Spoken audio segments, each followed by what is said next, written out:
السلام علیکم رحمۃ اللہ۔ آج انشاءاللہ ہم 19ویں پارے کا خلاصہ پڑھیں گے۔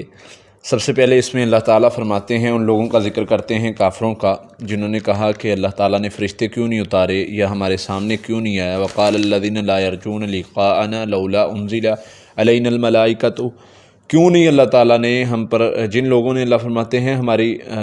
ملاقات کی امید نہیں رکھی، یعنی جو ملاقات کی امید نہیں رکھتے تھے، انہوں نے کہا ہم پر اللہ تعالیٰ نے فرشتے کیوں نہیں اتارے، یا ہم نے اپنے رب کو کیوں نہیں دیکھا، یعنی ہم دیکھتے اللہ تعالیٰ فرشتوں کو اتارتے، ہم اپنے رب کو دیکھتے، پھر ہم اس پر ایمان لاتے۔ تو اللہ تعالیٰ فرماتے ہیں جس دن تمہیں فرشتے دکھائے جائیں گے نا، اس دن مجرموں کے لیے خوشی کی خبر کوئی نہیں ہوگی۔ یہ اس دن پریشان ہوں گے اور کہیں گے کاش ہمارے اور ان کے درمیان کوئی رکاوٹ کھڑی کر دی جائے، کوئی باڑ کھڑی کر دی جائے۔ تو پناہ مانگو گے تم اس دن رو گے اس چیز کو، فرشتوں کو دیکھ کر۔ اللہ تعالیٰ فرماتے ہیں جو یہ نیک کام کرتے ہیں، یہ کوئی بھی اچھا کام کرتے ہیں، ان کو غبار کی طرح اس دن اڑا دیا جائے گا اس چیز کے بدلے، مطلب جو وہ کام کرتے ہیں ان کا بدلہ انہیں دنیا میں ہی اللہ تعالیٰ دے دیں گے اور آخرت میں ان کے لیے کچھ نہیں ہوگا۔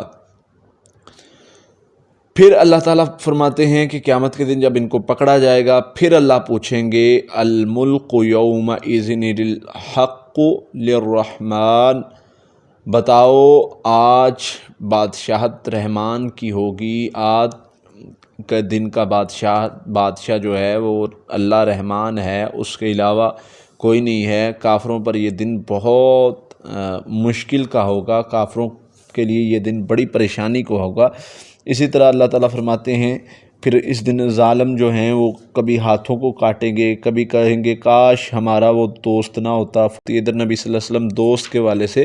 ایک فرما رہے ہیں کہ ایک مثال دی اللہ کے نبی صلی اللہ علیہ وسلم نے فرمایا کسی کا اچھا دوست ہے، اس کی مثال کستوری بیچنے والے کی ہے۔ جیسے کستوری بیچنے والا ہے، یا تو آپ کو وہ تحفہ دے دے گا یا آپ اس سے خرید لیں گے، اگر آپ خریدتے بھی نہیں، وہ تحفہ بھی نہیں دیتا، تو کم از کم آپ کو خوشبو تو آئے گی نا اس کے پاس بیٹھے تھے۔ پھر اسی طرح فرمایا برے دوست کی مثال ایسے ہے جیسے بٹھی والا، بٹھی یا تو آپ کے وہ کپڑے جلا دے گی، نہیں تو کوئی انگارہ آپ کے کپڑوں کو یعنی کہ نقصان پہنچائے گا، اتنا نہیں ہوگا تو آپ کو دھواں تو چڑھے گا ہی نا اس کا، یعنی بری محفل کچھ نہ کچھ اثر چھوڑتی ہے، تو اس لیے اس سے بچنا چاہیے۔ پھر آگے اللہ تعالیٰ رسولوں کا شکوہ ذکر کرتے ہیں قیامت کے دن جب ان کو پکڑا جائے گا، کافروں کو، ان لوگوں کو جنہوں نے ان کی دعوت کو قبول نہیں کیا، اللہ سے ہماری قوم نے قرآن کو چھوڑ دیا تھا۔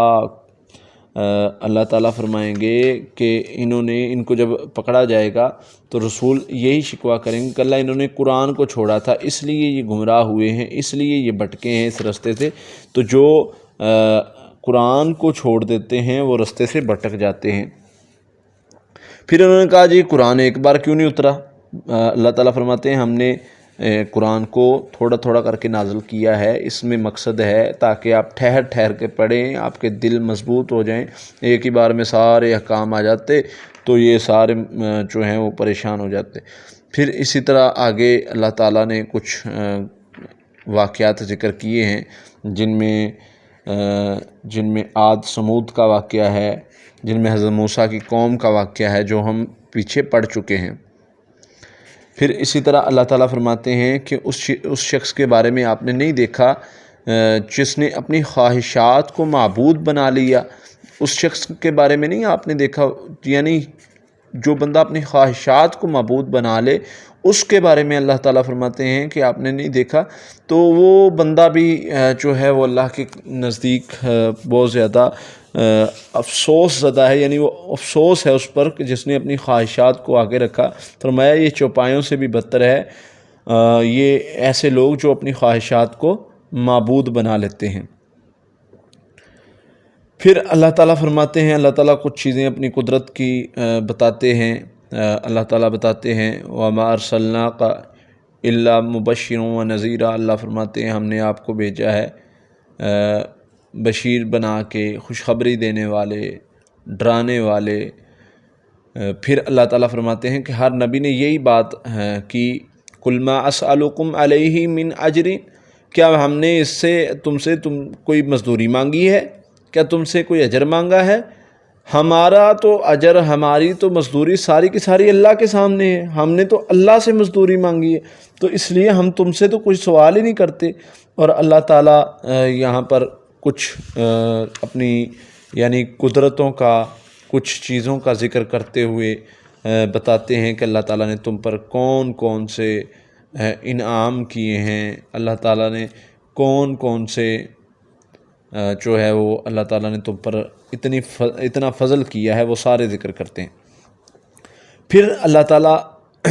جو اللہ کے بندے ہیں ان کا ذکر کرتے ہیں، ان کی جو ہے وہ خوبیاں بیان کرتے ہیں۔ وَعِبَادُ الرَّحْمَنِ الَّذِينَ يَمْشُونَ عَلَى الْأَرْضِ هَوْنًا وَإِذَا خَاطَبَهُمُ الْجَاهِلُونَ قَالُوا سَلَامًا، جب اللہ فرماتے ہیں کہ یہ میرے بندے نرمی سے چلتے ہیں، جب ان کا کسی جاہل کے ساتھ سامنا ہو جاتا ہے، وہ بندے جو بغیر وجہ سے بحث کرتے ہیں، بغیر وجہ کے ایسے، فرمایا یہ کیا کرتے ہیں، یہ میرے بندے کہتے ہیں قَالُوا سَلَامًا، یہ سلام کر کے گزر جاتے ہیں، فضول بندوں کے ساتھ یہ بحث ہی نہیں کرتے۔ اور ان کی خوبیاں اللہ تعالیٰ نے بیان کی ہیں، یہ جاہل سے بات نہیں کرتے، رات کا قیام کرتے ہیں، سجدہ کرتے ہیں، اور ان کی دعا کیا ہوتی ہے وہ اللہ تعالیٰ نے ذکر کی ہے کہ ان کی، یہ میرے بندے جو میرے بندے ہیں ان کی دعا، والذین یقولون ربنا اصرف عنا عذاب جہنم ان عذابها کان غراما، اللہ ہمیں عذاب سے بچا لا، جہنم کے عذاب سے ہم سے پھیر دے، بے شک وہ چمٹنے والا عذاب ہے، یعنی عذاب سے اتنا زیادہ ڈرتے جو اللہ کے بندے ہیں، اللہ نے جن کو کہا ہے یہ میرے بندے ہیں۔ پھر فرمایا کہ وہ نہ تو فضول خرچی کرتے ہیں اور نہ ہی جو ہے وہ ہاتھ اتنا تنگ کرتے ہیں، وہ خرچ کرنے والے ضرور ہوتے ہیں۔ اور آگے چل کے 3 گناہوں کا ذکر کیا اللہ تعالیٰ نے، 3 گناہوں کا ذکر کیا ہے اللہ تعالیٰ نے۔ ان 3 گناہوں میں ایک یہ ہے کہ فرمایا کہ جو 3 گناہ کرتا ہے، شرک کرتا ہے، زنا کرتا ہے، قتل کرتا ہے، اللہ تعالیٰ اس کو دگنا عذاب دیں گے، مگر وہ بندہ جو توبہ کر لے، وہ بندہ جو معافی مانگ لے، اللہ تعالیٰ اس کو معاف کر دیں گے۔ اللہ کے بندوں کی ایک اور دعا اللہ فرماتے ہیں والذین یقولون ربنا ھب لنا من ازواجنا وذریاتنا قرۃ اعین وجعلنا للمتقین اماما، ایک دعا وہ یہ بھی کرتے ہیں کہ اللہ ہماری بیویوں میں سے، ہماری اولادوں میں سے ان کو آنکھوں کی ٹھنڈک بنا، پرہیزگاروں کا امام بنا، یعنی اولاد کے لیے، گھر والوں کے لیے دعا، اچھی دعا کرنا یہ بہت ضروری ہے،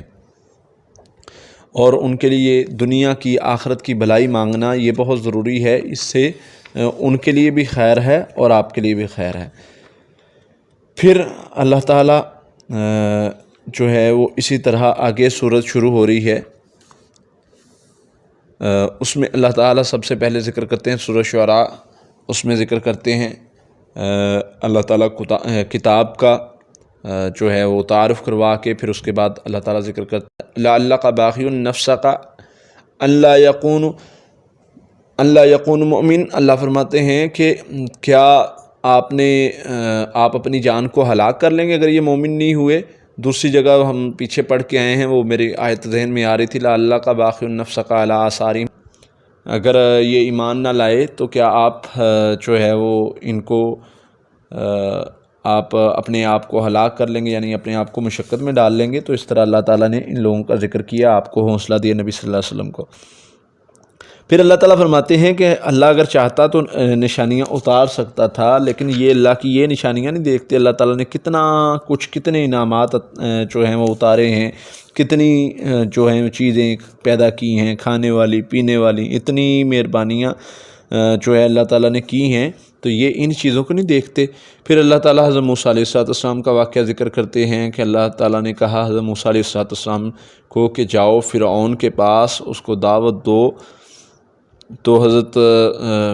موسیٰ علیہ السلام نے کہا کہ اللہ میں ڈرتا ہوں وہ مجھے جھٹلا دے گا، میری بات نہیں مانے گا، پھر میری زبان کی سمجھ نہیں آئے گی، میری زبان میں تھوڑی لکنت ہے۔ اللہ نے فرمایا کہ تم اپنے بھائی ہارون کو ساتھ لے جاؤ، اور اسی طرح پھر انہوں نے کہا کہ میں اس چیز سے بھی ڈرتا ہوں کہ میرے سے ایک گناہ بھی ہوا ہے، میں نے ان کا قتل بھی کیا ہے۔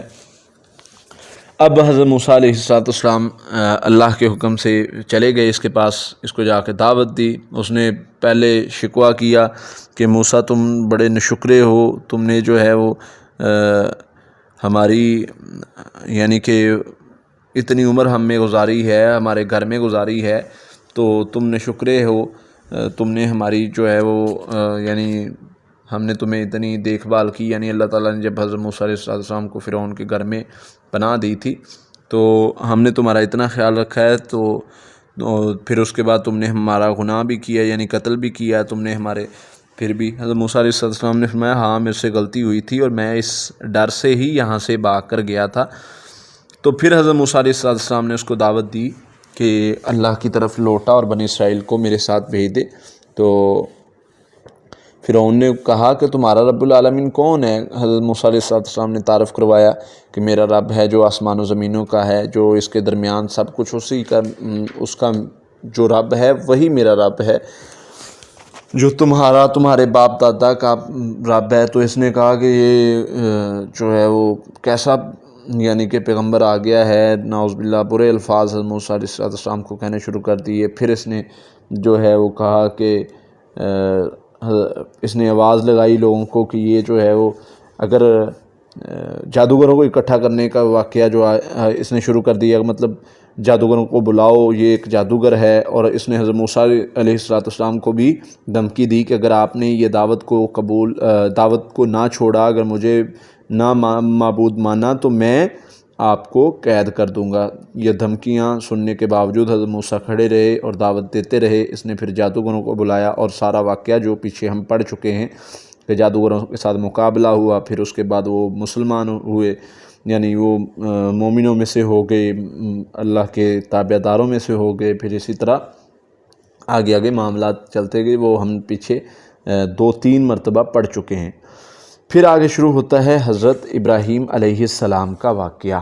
حضرت ابراہیم علیہ السلام نے اپنے باپ کو، اپنی قوم کو دعوت دی۔ انہوں نے کہا کہ اے میری قوم، تم کن کی عبادت کرتے ہو؟ کیا وہ تمہاری بات کو سنتے ہیں؟ کیا وہ تمہاری بات کو سمجھتے ہیں؟ انہوں نے کہا ہم ان کی عبادت اس لیے کرتے ہیں کہ ہمارے باپ دادا اس کی عبادت کرتے تھے۔ کہا تم کیوں اس کی عبادت کرتے ہو؟ جو تمہارے باپ دادا بھی غلط کرتے تھے تم بھی غلط کیے جا رہے ہو۔ میں تمہیں اللہ کی طرف دعوت دیتا ہوں۔ میرا اللہ جس نے مجھے پیدا کیا، میرا اللہ جو مجھے کھلاتا ہے، جو مجھے جب میں بیمار ہوتا ہوں تو مجھے شفا دیتا ہے، اور جب مطلب مجھے کھلاتا ہے پلاتا ہے، اور جب مجھے امید ہے کہ میرا اللہ مجھے بخش بھی دے گا، قیامت کے دن کے بارے میں امید رکھتا ہوں۔ تو اللہ تعالیٰ کا تعارف ان لوگوں کو کروایا، لیکن انہوں نے حضرت ابراہیم علیہ السلام کی بات کو نہیں مانا، ٹھکرایا اور دھمکیاں دی، اور سارا واقعہ وہ پیچھے ہم پڑھ چکے ہیں کہ حضرت ابراہیم علیہ السلام کو پھر آگ میں ڈالنے کا سارا منصوبہ، دھمکیاں دیں، کہا ہم تمہیں وطن سے نکال دیں گے، سنسار کر دیں گے۔ پھر حضرت ابراہیم علیہ السلام کا وہ سارا واقعہ کہ انہوں نے جو ہے وہ ان کے بتوں کو توڑا اور پھر اس کے بعد آگ میں ڈالے گئے، یہ ہم پچھلے پارے میں پڑھ چکے ہیں سارا۔ تو پھر اللہ تعالیٰ نے بچا لیا۔ پھر آگے اللہ تعالیٰ ذکر کرتے ہیں کچھ ان لوگوں کے بارے میں کہ قیامت کے دن اللہ تعالیٰ فرماتے ہیں، ہاں ادھر ایک چیز رہ گئی کہ قیامت کے دن حضرت ابراہیم علیہ السلام کے والد کو اللہ تعالیٰ جو ہے وہ سامنے لائیں گے، تو حضرت ابراہیم کہیں گے کہ اللہ تیرا وعدہ تھا کہ تو میرے باپ کو یا مجھے رسوا نہیں کرے گا، تو میرا باپ جو ہے وہ میرے سامنے سب لوگ دیکھیں گے کہ اس کا باپ ہے اور وہ اس کو عذاب ہو رہا ہے۔ تو فرمایا اللہ تعالیٰ اس کی صورت بدل دیں گے، اس کے باپ کی کسی موذی جانور کی صورت بنا کے اس کو عذاب دیں گے۔ پھر اللہ تعالیٰ فرماتے ہیں کہ قلب سلیم کے بارے میں فرمایا اس دن کوئی کامیاب نہیں ہوگا، کوئی مال جو ہے کوئی اولاد فائدے نہیں دے گی، لیکن جو قلب سلیم لے کر آیا، جس کے پاس ایسا دل ہوا جو سلامتی والا ہے، جس میں بغض کینہ نہیں ہے، وہ کامیاب ہے۔ پھر آگے اللہ تعالیٰ ذکر کرتے ہیں جو ہے وہ قوم نوح کا، جو ہم پیچھے پڑھ کے آئے ہیں، قوم نوح کا ان پر اللہ تعالیٰ کا عذاب آیا، حضرت نوح نے کشتی بنائی اور پھر عذاب آیا پانی کا، اور اللہ تعالیٰ نے پھر اس کو بچا لیا۔ پھر عاد کا ذکر جو گزر چکا ہے، ان پر جو ہے وہ چیخ کا عذاب اللہ تعالیٰ نے بھیجا۔ سمود پر، لوط علیہ السلام کی قوم پر، یہ ابھی جو ہے یہاں پر دوبارہ اللہ تعالیٰ نے ذکر کیے ہیں، لیکن یہ ہم پڑھ چکے ہیں، اس لیے میں ان کو یہاں سے سکپ کر رہا ہوں۔ مختصراً یہاں پر ذکر ہیں جو ہم نے پڑھے ہیں وہ ڈیٹیل کے ساتھ گزر چکے ہیں۔ پھر اسی طرح یہاں پر قوم شعیب کا یہ ساری چیزیں اللہ تعالیٰ بتا کے سمجھا کے سارے واقعات کو بار بار ذکر کر کے اللہ تعالیٰ فرماتے ہیں کہ اس کا مقصد یہ ہے، یہ بیان کرنے کا مقصد یہ ہے کہ تم عبرت حاصل کرو۔ یہ نشانیاں، یہ گھروں کا ہم نے الٹا کے مارا، پتھر برسائے، ان پر جو ہے وہ اتنی سختیاں کیں، یہ سب کا سب کرنے کا مقصد یہ ہے کہ تم لوٹ آؤ، تم جو ہے وہ سمجھو اس چیز کو، اس دعوت کو قبول کر لو اور اپنے رب کی طرف لوٹ آؤ، یہ تمہارے لیے بہترین رستہ ہے۔ پھر اللہ تعالیٰ نے قرآن کا تعارف کروایا ہے کہ قرآن اللہ تعالیٰ نے اتارا ہے، آپ کے دل پر اتارا ہے، جبرائیل امین کے ذریعے سے اتارا ہے، اور پھر اللہ کا حکم آیا کہ میرے نبی آپ اپنے رشتہ داروں کو ڈرائیں، آپ اپنے رشتہ داروں سے شروع کریں۔ اللہ کے نبی صلی اللہ علیہ وسلم کو جب حکم آیا وَأَنذِرْ عَشِيرَتِكَ الْأَقْرَبِينَ، میرے نبی اپنے قریبیوں کو، اپنے رشتہ داروں کو ڈراؤ، تو نبی صلی اللہ علیہ وسلم نے اکٹھا کیا اور پھر ڈرایا، اور سارا معاملہ پھر انہوں نے نبی صلی اللہ علیہ وسلم کو بری باتیں کہیں، وہ سارا کا سارا ذکر ہے، کسی نے پاگل کہا، کسی نے شاعر کہا، کسی نے کیا کہا، کسی نے کیا کہا۔ پھر اللہ تعالیٰ فرماتے ہیں کہ یہ لوگ جو ایمان نہیں لاتے ان کا جو ہے وہ انجام برا ہے۔ یہاں پر یہ صورت ختم ہوتی ہے، آگے صورت شروع ہوتی ہے سورہ نمل۔ سورہ نمل میں اللہ تعالیٰ خوشخبری دیتے ہیں مومنوں کو، اور مومنوں کی صفات بیان کرتے ہیں کہ مومن کون ہیں۔ مومن جو ہیں وہ اللہ تعالیٰ پر ایمان لانے والے، مومن جو ہیں وہ نماز پڑھنے والے، زکوٰۃ ادا کرنے والے۔ پھر حضرت موسیٰ علیہ السلام کا مختصراً یہاں ذکر کر کے کہ حضرت داؤد اور حضرت سلیمان کا ذکر کرتے ہیں۔ اللہ تعالیٰ فرماتے ہیں کہ ہم نے ان کو علم سے نوازا تھا، علم ان کو بڑھا دیا تھا، ان کو جو ہے وہ ہر قسم کے جاندار کی، ان کو جو ہے جانوروں کی، پرندوں کی ان کو آوازیں سمجھ آتی تھیں، یہ بولیاں ان کو اللہ تعالیٰ نے سکھا رکھی تھیں، تو یہ ان سے باتیں کر لیتے تھے۔ حضرت سلیمان علیہ السلام کا جو لشکر ہے اس میں جنوں کا، انسانوں کا، پرندوں کا لشکر تھا، تو ان کو الگ الگ تقسیم کیا، کہیں جا رہے تھے یا کچھ اس طرح کا معاملہ تھا، تو ایک چونٹیوں کی بل کے قریب سے گزرے تو چونٹی کی آواز جو ہے وہ آ رہی تھی حضرت سلیمان علیہ السلام، یا ایھا النمل ادخلوا مساکنکم، اے چونٹیوں وادیوں میں، اپنی مساکن میں، اپنے گھروں میں داخل ہو جاؤ، تم نہیں جانتی کہ سلیمان اور اس کا لشکر کہیں ہمیں جو ہے وہ مسل نہ دے۔ تو حضرت سلیمان علیہ السلام نے اس بات پر اللہ تعالیٰ کا شکر ادا کیا، اور اس پر مسکراتے ہوئے اللہ تیری نعمتوں کا شکر ہے جو تو نے مجھ پر کی، میرے ماں باپ پر کی، یعنی یہ اس چیز کا سمجھنا، اس چیز کا بولنا، یہ اللہ کی نعمت تھی۔ پھر اسی طرح ایک پرندوں کا جب جائزہ لے رہے تھے کہ پرندوں میں ہدہد نہیں ہے، کہاں غائب ہے، پوچھا، بتایا گیا کہ پتہ نہیں وہ کدھر غائب ہے۔ پوچھا بھی اگر وہ آج آ جائے، وہ اگر مطلب اس نے اپنی وجہ بیان نہ کی جانے کی، تو ضرور اس کو میں ذبح کر دوں گا، اس کو سزا دوں گا۔ ہدہد آئی، اس نے کہا حضرت سلیمان علیہ السلام کو بتایا کہ میں سبا کی خبر لائی ہوں، وہ عورت جو ہے وہ حکومت کرتی ہے، اور وہ اس کا ایک تخت ہے، اور وہ سورج کو سجدہ کرتی ہے، شیطان نے اس کے اعمال ان کو مزین کر کے دکھا دیں۔ تو حضرت سلیمان علیہ السلام نے کہا کہ ٹھیک ہے، تم جاؤ اس کے پاس اور یہ میرا خط لے کر جاؤ، پتہ چل جائے گا کہ تم جھوٹی ہو یا سچی ہو، یہ میرا خط لے کر جاؤ۔ اور خط میں کیا لکھا تھا؟ جب اس کے پاس پہنچی، ہدہد نے جا کر خط لکھا، اس نے اپنے سرداروں کو اکٹھا کیا، اس نے کہا کہ خط آیا ہے، اس میں کیا لکھا ہوا ہے؟ انہ من سلیمان و انہ بسم اللہ الرحمن الرحیم اللہ تعالی علی واتونی مسلمین۔ خط کیا ہے کہ اللہ کے نام سے شروع کرتا ہوں، میں سلیمان ہوں اور میں اللہ کے نام سے شروع کرتا ہوں، میری طرف تابع بن کے سرکشی نہ کرو، فرما بردار بن کے میرے پاس آ جاؤ۔ اس نے کہا کیا کریں؟ انہوں نے فیصلہ یہ کیا کہ ملکہ نے کہا کہ جو ہے سرداروں نے کہا کہ نہیں یہ کچھ نہیں کرے گا، ملکہ نے کہا کچھ مال دے کر بھیجتے ہیں، دیکھتے ہیں وہ کیا کرتا ہے۔ کچھ مال و متاع دے کر بھیجا گیا، حضرت سلیمان کو خبر پہنچ گئی کہ کوئی مال لے کر آ رہا ہے۔ حضرت سلیمان علیہ السلام نے کہا کہ کیا تم، جب وہ بندہ آیا اس کو کہا کیا تم جو ہے وہ مال لے کر مجھے خریدنا چاہتے ہو؟ میرے پاس تو اللہ کا بڑا فضل ہے، میرے پاس ہر چیز موجود ہے، مجھے اس چیز کی ضرورت نہیں ہے، تم اس کو لے جاؤ، اور عنقریب ہم اب تم پر جو ہے وہ حملہ کریں گے، اگر تم نہیں آئے تو ہم لشکر لے کر تم پر چڑھائی کر رہے ہیں۔ تو اس ملکہ نے جو ہے وہ اس چیز کو سمجھ گئی اور وہ ادھر کو چل پڑی، اور اب حضرت سلیمان علیہ السلام نے فرمایا کہ کون بھئی اس کا تخت کون لے کر آئے گا؟ تو اللہ فرماتے ہیں یہاں پر ایک بیٹھا ہوا تھا افریقہ، اس نے کہا کہ آپ کے ہلنے کے مطلب آپ کے یہاں سے اٹھنے کی، یعنی کہ مجلس ختم کرنے سے پہلے